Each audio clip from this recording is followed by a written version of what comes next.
Hey reader friends, it's me, your girl Taylor. Okay, it's officially after Thanksgiving, which means that I can start talking about Christmas without anyone screaming at me again.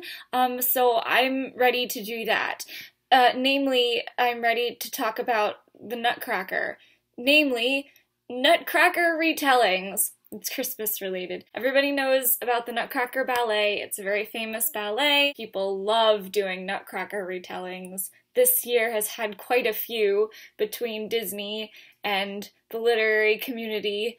Mostly I wanted to talk about Nutcracker in the Four Realms. It was, to put it bluntly, a disaster film. Nutcracker in the Four Realms follows in a long tradition of live-action Disney pictures, in that it's very pretty and beautiful to look at, and the costumes are to die for, which I guess isn't necessarily an all Disney live-action movie thing. I'm looking at you, Beauty and the Beast. But you know, most of them. I'm thinking of, like, Alice in Wonderland and its sequel.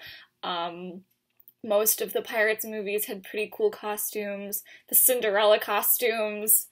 Yes, A Wrinkle in Time was pretty notorious earlier in this year for being very pretty and not having a lot of substance. Anyway, Nutcracker in the Four Realms is that. Very pretty, with no substance. I was actually really excited going into it because the Nutcracker is a beautiful but simple story, and I didn't think it would be that hard to screw up, you know? It's about a girl who is gifted a nutcracker as a present on Christmas from her Uncle Drosselmeyer, escapes into a magical world that's themed after all of the good things about Christmas, you know, candy, presents, flowers, mice, meets various people in the realm, learns that the Nutcracker is actually a prince in disguise, breaks the spell, everybody's happy, wakes up, it was all just a dream, a very pretty dream, and yep, that's it. What the Nutcracker in the Four Realms did was it tried to take this very simple story and turn it into something very elaborate and confusing, and it succeeded in being both oversimplified and overcomplicated at the same time, which was really a feat that I'd never experienced before. I'm gonna get into a little bit of the details of what it was that I didn't particularly care for about this Nutcracker retelling, but I thought that while I was doing it, it would be fun to compare it to a different Nutcracker retelling that I experienced recently, which was a book called Winter Dream by Chantal Godowry, and this book was delightful! I'm sorry it's on my iPad. It's an ebook, so it's not as fun to hold up as like a physical copy, but pretend this is a physical book, you know, for the aesthetic. As a contrast to Nutcracker in the Four Realms, Winter Dream was a very beautiful, very sweet retelling of the Nutcracker that did follow most of the original story while taking liberties that made sense and liberties that accentuated the already existing plot rather than throwing it in the garbage. I guess if you were going to compare the two, you could say that Nutcracker in the Four Realms was like a weird, off-brand, holiday store-bought sugar cookie, where it's really pretty and has nice frosting, but then you bite into it and somehow it's gummy and chewy and dry all at the same time. Whereas Winter Dream was like a homemade chocolate chip cookie, sweet and simple and perfect and warm and lovely. Could you tell which of the two I liked better? We're just gonna talk about story and characters, and how to correctly do a Nutcracker retelling. Okay, let's go. First of all, let's talk about the premise of the Nutcracker in the Four Realms. Nutcracker in the Four Realms is about a girl named Clara who lives with her family, but they're all very sad because her mother recently passed away. Don't know what happened to her mother. Do we ever find out what happened to her mother? I don't think we ever find out. I think she's dead and she's gone and everybody is sad. Clara clearly has a very good relationship with her brother as they hang out in the attic using elaborate methods to catch mice instead of just catching a mouse like a normal person, and her sister brushes her hair, so they must be doing okay, and her father gets her presents, so they're all doing okay. But for some reason, despite all of what we're seeing on the screen, the script is telling us that Claire is not happy with her family because they're all at odds with each other because her mother is dead, and that's making everybody sad. I don't know, it seemed like they were all doing okay and that she had a pretty good relationship with her brother, but what do I know? It's fine. Anyway, Clara and family go to Uncle Drosselmeyer's party, played by Morgan Freeman, where Uncle Drosselmeyer, I skipped this whole thing with the music box, didn't I? Jesus Christ, there was so much going on in this movie. I guess Clara's mother gives her a music box, and you can't open it. She has to go find Uncle Drosselmeyer to get the key so she can open it. Uncle Drosselmeyer hides the key in the Nutcracker realm, so Clara will go find it. And then a mouse runs off with the key, so she has to chase the mouse.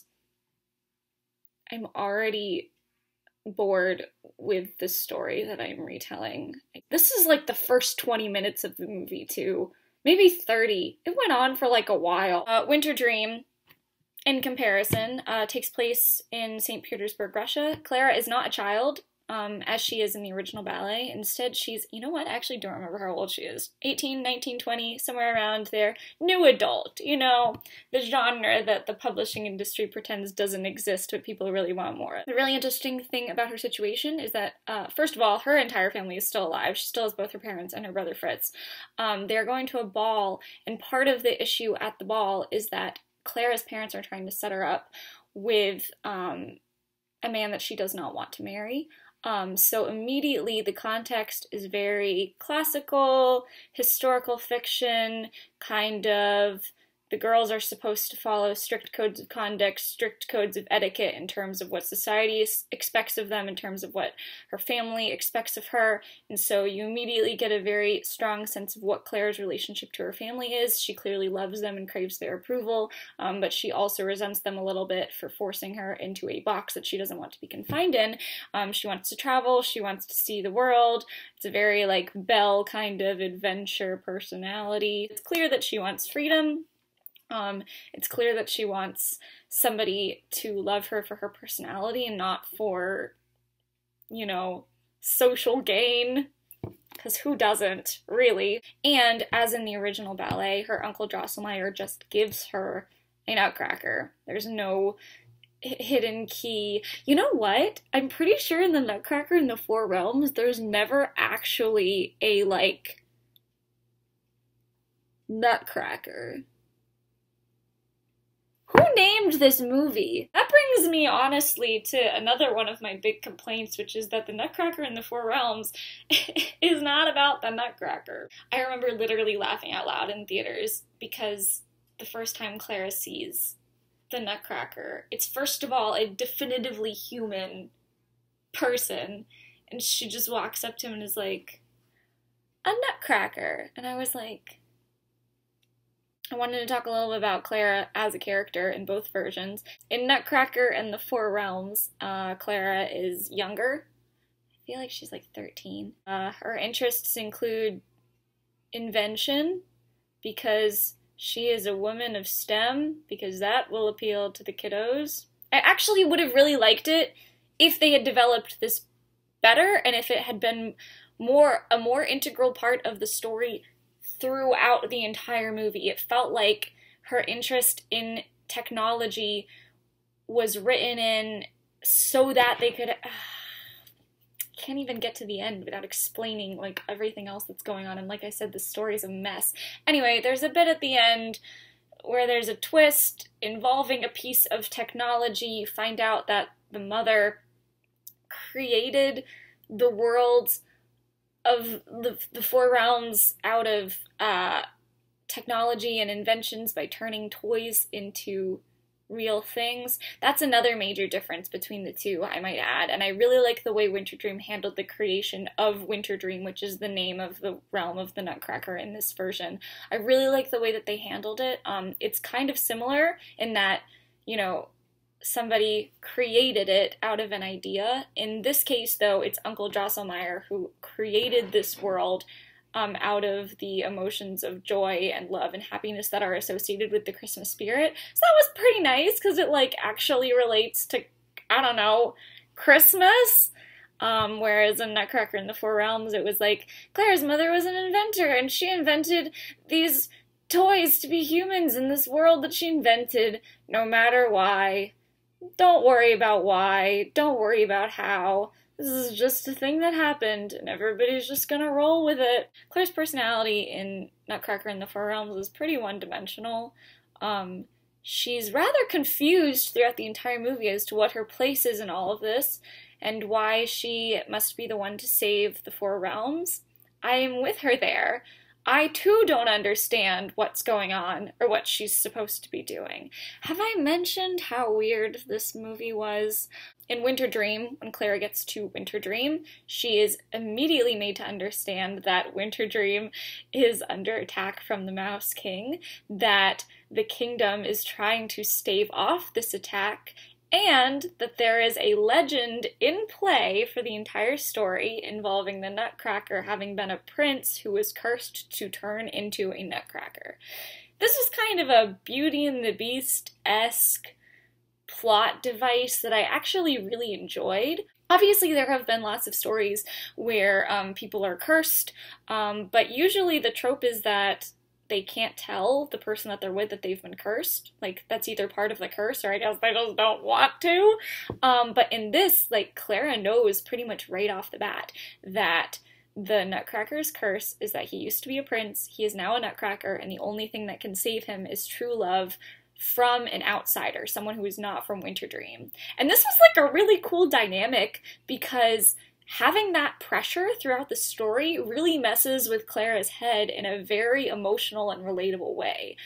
Because Clara is already coming from a situation where her parents were trying to force her into marrying someone that she didn't want to be with. And so she meets the Nutcracker, is instantly feels a connection with him, because the Nutcracker is a very precious and pure character who is very kind, very charming, very sweet. Pretty much everything that Clara would have wanted in a potential partner in the first place, but now there's this extra added layer of pressure where he is hoping that she will be the one to break his spell, which makes it a little bit difficult for her to figure out whether her feelings are coming from a natural place or from a desire to help the kingdom. So a lot of the book and their relationship is about her sorting out, you know, what true love really means, and what her feelings mean in relation to this curse and to this legend. It was super, super interesting. As I'm talking about the Nutcracker and Clara, I wanted to include this as a visual prop. This is a sweet vanilla cinnamon candle, very Christmassy, and this is the best visual representation that I have for what their slow burn romance looked like. Clara and the Nutcracker's relationship was very much based on mutual trust, mutual friendship. They save each other's lives a couple of times. They're very kind to each other. You can tell that they have a lot in common. They have a lot of really nice quiet moments of talking. They have a lot of really nice action moments of stabbing things with swords. It was great. The Nutcracker as a character was an issue that I had in the Nutcracker in the Four Realms film anyway, for reasons that I think I started to talk about and then I got distracted. I'm not using notes for this. I probably should have. I'm just kind of going for it, because I had a lot of things to talk about. But the Nutcracker in the film doesn't really play any part in the plot. You could have cut the entire character out of the movie, and I feel like nothing substantial would have been any different. And I kept waiting for someone to come along and be like, you didn't know about the Nutcracker's tragic backstory? I will explain it to you now. And never happened. All she pretty much does is just order him around, which was a weird dynamic that I didn't particularly enjoy, and yep, wasn't fun. Okay, now let's talk about villains and twists, because your story and your heroes are only as good as your villains, and somebody needs to talk about Keira Knightley as the Sugar Plum Fairy. Keira Knightley, as soon as she appeared in the Nutcracker in the Four Realms and started talking, I slunk down in my chair and I said, I don't know if I'm going to be able to sit through the rest of this. I don't know if I can listen to her voice for another hour and a half. I did. I didn't like it, but I did it. Disney has really latched onto this idea of twist villains, and the reason they don't work is because until the twist villain reveals themselves as the twist villain, you either have no villain or you have a red herring villain. And if this is done correctly, then it can be fine. And they really were trying to go the red herring villain route in this film. They were like, Mother Ginger is the bad one, Mother Ginger is the bad guy. The problem is, though, that the writers of the movie obviously knew that the Sugar Plum Fairy was actually the villain, and this prevented them from committing to any action or dialogue that would lead the audience too far down the Mother Ginger is the villain camp. They just would not commit to it. So for the entire first 3/4 of the movie, you literally have no idea what's going on. You're like, why is Mother Ginger trying to take over everything? What happened? Who are these people? What does the Sugar Plum Fairy want Clara to do? It was a lot of unanswered questions, and like not in a fun, intriguing way, in like a I have no idea what's going on kind of way. And then when the Sugar Plum Fairy finally does reveal herself as the villain, surprise, it's because she wants to take over the Four Realms, turn everyone back into toys, and have animated soldiers controlling everything. Again, why? It's clear from the movie that the Sugar Plum Fairy actually did love and respect Clara's mother. So I am not entirely sure where the transition came from I will love and respect Clara's mother to I will take over the entire world. I have so many questions, but I also have so little interest in this movie that I just don't care to know the answer to any of them. I don't want to tell you too much about the twists or the villains in Winter Dream, because I don't want to give it away. I guess all I can say is that it was handled much better. One of the things that was done in order to red herring the twist villain was that the twist villain is pretty villainous throughout the book. For as long as they are in the book, you just don't know what their motivation is. Or you are misled about what their motivation is. You're misled about their backstory, their past, their goals. Everything you think you know about them is actually a little bit tweaked, and that's more interesting, because a villain who gets to act like a villain for the entire book is a lot more fun than a villain who acts the way Keira Knightley does for an entire movie. I want to wipe the voice that she used for the Sugar Plum Fairy out of my head forever, and I just can't. Anyway, now that we've wrapped up various individual characters, let's talk about the overall story. My overall thoughts.